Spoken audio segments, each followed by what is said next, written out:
باز رفتی اینو بهت فروختن چقدر؟ 5.5 6 تومن 7 تومن. آقا صبور باش، کار دست وارد کنندشه. 4990. کاری که مشاهده میکنید هایابوسای نسل 3 هست دوستان.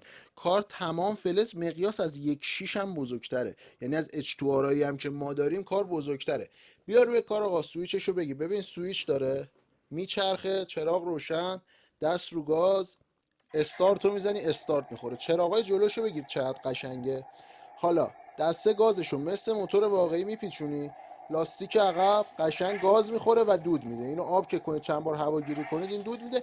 یه نکته هم من به بچه‌ها نشون بدم، لاستیکو ببین چقدر نرمه، انگار مینی چمس موتور رو ساخته. تمام فلز. اینم رنگ جذاب مشکی کاره. کار واقعا خوشگل طراحی شده. من نمای عقبش هم بهتون نشون بدم.